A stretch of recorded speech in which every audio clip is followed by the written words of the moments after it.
Hello YouTube, ready for part 2 of our gym series. So I am in the kitchen with Tom, my coach, answering a Q&A about gym training as a cyclist. Okay, we are here with Tom from The Edge, who's my coach. About to pack into this absolute amazing stack. It's actually got quite a lot of protein in it. So we're going to be talking about gym and answering some questions about gymming and cycling.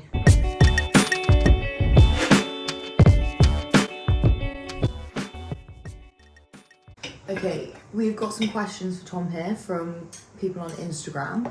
So let me start with a more general one. Favourite lifts for cyclists? Key point is focus on lift which are compound lifts. So using as many muscles as you possibly can in the lower leg or the total leg.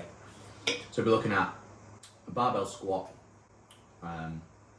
a unilateral exercise such as a single leg squat or Bulgarian split squat, and then I really like a step up as a unilateral exercise as well. Really good for posterior chain. Unilateral for the general audience, what does that mean? One leg, one aside. Uni, one, lateral side. Yes. Got it. Do you focus more on training for injury prevention or looking to increase power and fitness? So, to be quite honest, they go hand in hand. A misconception is that injury prevention exercises are vastly different to exercises which are purely there to, develop strength. Whereas prevention of injury is getting stronger and is getting all of your joints and muscles tighter and stronger. So actually they just go hand in hand. If you've got a specific injury, then they have quite direct exercises to potentially make that better, but on the whole they go hand in hand. On that note, there are a lot of questions about like specific injuries and what you can do, and Tom was saying that that's probably something that you have to talk to like a physio about rather than generic answers, because it's very specific to the individual and the injury. Okay, this is one I really like. Do female cyclists need to do strength training differently to male cyclists? Short answer, not really. No. There's definitely some individual differences. So Maddie's strength training program might look very different to another gravel cyclist who's also a female, depending on where they're coming at it with, what their strengths and weaknesses are. A female athlete might have a very different training program to a male athlete, but on the whole there shouldn't be too many big differences, I would say. Obviously Tom and I lift exactly the same volume of weights as well. Yes. Yeah, we do the same squats. Yeah. So this one's really interesting, I think, because it says, guessing you don't lift in the summer, how do you periodise it? So I actually do lift in the summer. So how do you periodise it, Tom? With Maddie as an example, there isn't as much emphasis on the summer. We've kind of done the main bulk of work in the off season. So we're going into the season in a very good position strength wise. And then in summer, it's about doing what we call a minimum effective dose. So we're trying to keep as much as we can in there to maintain as many strength components as we can without letting it drop off considerably. But also, obviously, we can't do 3 sessions a week every week with a lot of quality in there, because it will massively compromise your racing and also the quality on the bike. So on average, I would say we probably do like 1 session a week, 1 session every 10 days, something like that. And there's not as much emphasis on that 1 session, so you're not typically going to failure as much. No. And creating as much muscle soreness. And I'd say I don't overly stress if I miss a session around racing because of travel or something like that. But I think there's definitely a fear of, like, a lot of people, too many people just cut it out completely. But then when it comes to the off season, you're starting from stage 1 again, as opposed to already having a great foundation and retaining a lot of the benefits that you'd get out of strength training as well. I also feel like the DOMs just decreases substantially if you just keep up all year. Like going back into gym, having had a big break is really hard. This is kind of linked. So how do you balance strength training and cycling? Is it okay to lift and ride on the same day? So when I saw this question, again, it's highly individual and it depends how your week's structured. But one thing I find very beneficial for a lot of people is a general consensus that you try and keep your hard days hard and your easy days easy. So that being said, actually doubling up on your harder days can be quite beneficial, because you need those recovery days in there. So if you're doing a fairly high volume week, if you're doing a 15, 20, 25 hour week, you've got those days in there which are, you know, dedicated easier days, a couple of easy hours on the bike, and you want to be able to recover in those, ready for your next hard day. So actually pairing a gym day in with an interval based set day often doesn't compromise the other session, as long as you fuel appropriately and you give enough time in between. And it makes sure that your easy days are easy and you can recover from those harder days. So very individual, but you can definitely pair days up for sure. I quite like doing gym in the morning and then riding later. I actually find my legs feel really good if I gym in the morning. Sometimes like I feel, you said something about like it like activates your muscles, can like activate them a bit. It's, again, highly individual. See how you respond best to it.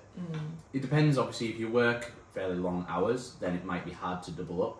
You're trying to maximise the quality in what you're wanting to develop most. So in your off season, where you are trying to have a bit more emphasis on the strength training component, you want to be kind of fresh going into those sessions.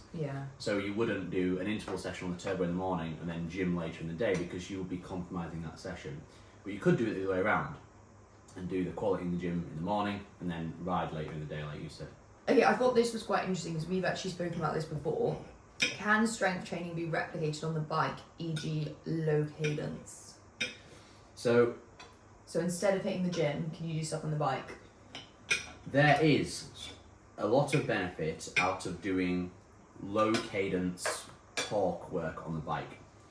However, I would argue it doesn't completely replace strength training at all, to be quite honest. What we're looking for is improving rate of force development and increasing the maximum strength of and capacity of a muscle. The stress that you're trying to achieve, you can't replicate that on a bike. Even with going at like 30 RPM and pushing out megawatts, you're still not getting the stimuli high enough. When we're in the gym, we're doing 5, 6, 7 reps of a maximum weight, and you can't get to that kind of stress on the bike. Short answer is no, and there will be some coaches which disagree with that. I think definitely torque training, low cadence work has its place, but it doesn't replace out and out strength training. You also look really funny if you do low cadence training. Yeah. I always find people look at me if I'm doing low cadence hill reps. Okay, this one I like just because of the capital letters. Do we really, in capital letters, have to do it? And is it really, in capital letters, more important as one matures? You don't have to. You don't have to do anything. No. You don't have to ride a bike. No.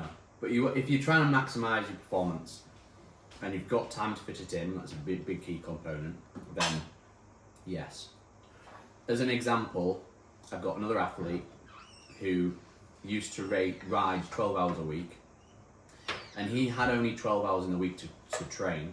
We cut down his cycling hours to 10 hours a week and replaced those 2 hours with 2 hours of gym work, and his performance increased massively. But not only that, he felt better on the bike, he felt better in day-to-day life. People get in their head there's so much of a barrier to actually just start. And like just overcomplicate everything, whereas actually just dedicating, even 2 30-minute sessions a week just to go through some real basic movement patterns and load the muscles to a certain extent, you'd be amazed how much better you start feeling day to day on the bike, and then also how that will improve your performance as well. On the note of that, this question leads really nicely on. Where would you recommend someone starts?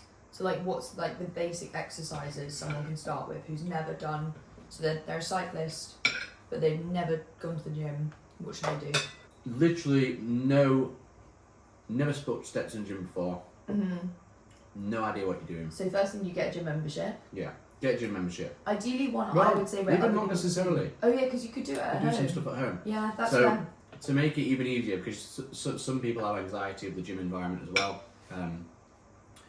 And what I'll say on that is, a lot of that is blown out of proportion as well. 95% of the people are there to just help you and make friends. I don't know why, but there's something about a gym environment where like you feel like people are watching you and you feel judged. But I actually prefer going to a gym with people, because then I think I do my session more seriously, because I'm aware that people are aware of me. So I like focus on my movements more and doing it properly, and I don't go on my phone and text. But I would say that a lot of people in gyms are just on their phones texting. Yeah. And that's the thing, you ask yourself, like, you think everyone's looking at you. The question is, are you looking at anyone else? Because if the answer is no, then it's very unlikely that anyone's bothered what you're doing either. Yeah, that's so true. I've done some like, I've dropped weight in my foot and been in incredible pain before, and I've like looked around and no one's even noticed. And you just, oh yeah, no one is actually looking at you, and I get all embarrassed, like thinking that I'll be, you know. Yeah. So the way I'd approach that is actually not necessarily thinking get a gym membership. Buy a kettlebell, roughly 10 kilos ish. Go on Google and just search kettlebell exercises for legs, something along those lines, or total body kettlebell exercises. So you've spent a tenner on a kettlebell, and there's probably a catalogue of 20 different exercises that you can do. Watch YouTube videos to get a good idea of how to perform those exercises. And you know, you can do some split squats with one foot on the sofa with holding the kettlebell.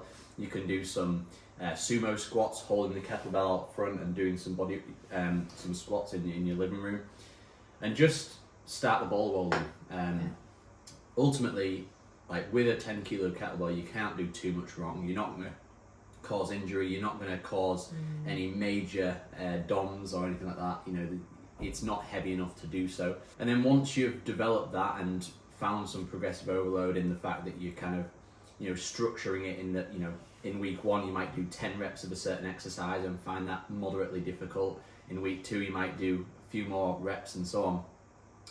You'll get to a point where you're maximising what you can realistically buy for your house, and then you're like, okay, I'm going to take the next step and get a gym membership, and then you've got a whole catalogue of different stuff you can use.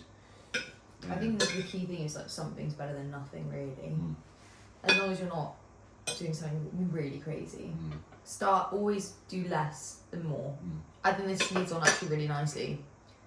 What do most people get wrong other than not doing it? Because I would say obviously the first one would be like not including any gym work at all in your routine. But what do most people get wrong in the gym? I think it's the whole volume versus intensity conundrum. So, and I know this is a question that came up quite a lot. People think, oh, I'm an endurance cyclist, I need to improve my endurance. And thus they go in the gym and they do 20 reps of like bodyweight squats with hardly any load on the legs. Or they'll go in and they'll do, you know, leg extension machine and do loads of volume. As cyclists, we already have a very good endurance, and that is essentially developed on the bike. What we're trying to do is work at the complete other end of that spectrum. So we are trying to increase muscle recruitment, increase rate of force development, and increase overall strength in that area. So the end goal is to essentially lift as much load as you can with good form through a appropriate range of motion for fairly low rep ranges. So we're looking for that kind of arbitrary figures, 5 to 8 reps in range for a couple of decent quality sets. We're not there to like do loads of muscle damage and just keep bashing out set after set after set of loads and loads of reps. Until failure. Yeah, that's where you would create more muscle soreness. And also you're not doing the right adaptation for what you're after in the gym either. This also answers this question where someone asks heavy weight and low reps or low weight and high reps, and the answer to that is the first. Yeah. So heavier weight for less reps. That being said, a little bit of caveat. If you are new, there's always a caveat. Yeah. If you are new to it, you obviously aren't going to go in with that mindset and think, right, I'm going to stick absolutely tons of weight on the bar and go and try and lift 2 times body weight for 2 reps, because your body needs time to adapt to that load. So you would actually start with a fairly low weight, and yeah, you would increase the reps to match that. So you might go in with like sets of 12 to 15 at a fairly low weight, let your skeletal system adapt, let your muscular system adapt, and let yourself get used to those movement patterns, anatomical adaptation, before you start generally flipping that scale, getting a bit more load in the bar and reducing rep ranges. How do you tailor strength training for gravel riding? I think this is interesting because I would say I don't feel like there's much difference between what I do and like a road cyclist would do, but Tom, you might disagree. Is there anything specific? I wouldn't say there's anything major. I guess A little bit more focus on core. yeah. So you know, you've got to think what the main difference is for the body. Descending, gnarly descents, rocky descents, where you stood up, taking impacts from rocks and stuff. You've got to be a bit stronger up here. You've got to be able to take those impacts and, you know, not fold. I would actually just say in general, strength training I would say is more important for a gravel cyclist than a road cyclist. Good point. Same with mountain bikers. Like I would say in off-road cycling, actually strength training is definitely more important. Absolutely. The other thing to consider as well is in gravel you will typically have steeper climbs and more technical climbs, That's where true. the cadence is lower, and where there is more. And you don't have as many gears. Yes. You don't have a good range in gears. And there is a more overall strength involved. Mm. If you're going up a rocky ascent which is already steep and you've got rocks on there, you know, there's times when you're barely able to turn the pedals, and the difference between staying in a group and not staying in a group is if you can actually just get up the hill. You know, you're going at maximal exertion. If your maximum capacity of strength is up here because you've been doing strength training, as opposed to down here because you've not been doing strength training, then when you're working at these maximal levels, you've got so much more capacity of strength to go to. It's so much of a sub-maximal effort that you're much more likely to go up the hill. When you run out of gears, it's all strength. It's nothing to do with like your aerobic component anymore. It's all mental and strength. Yeah. So for gravel races would have a bit more core work focused, a bit more upper body work focused, but generally speaking, more emphasis on strength training, I would say. I've got a fun one. I feel like this could be the last one. This is quite fun. Is it okay to have a gel before you go in?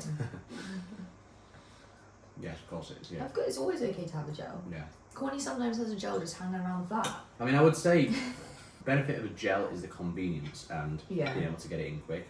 Why not just have a banana instead? Or something similar?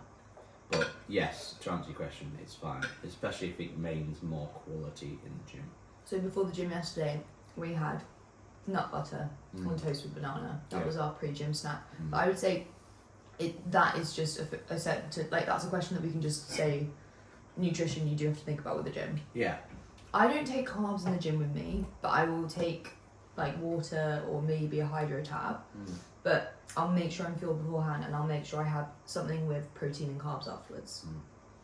I've been in the gym for a long session before when I've not taken any carbs in with me. And I've been in there. You don't need to do How this. long are you in the gym for? Well, that's actually a typical session would be about an hour for me.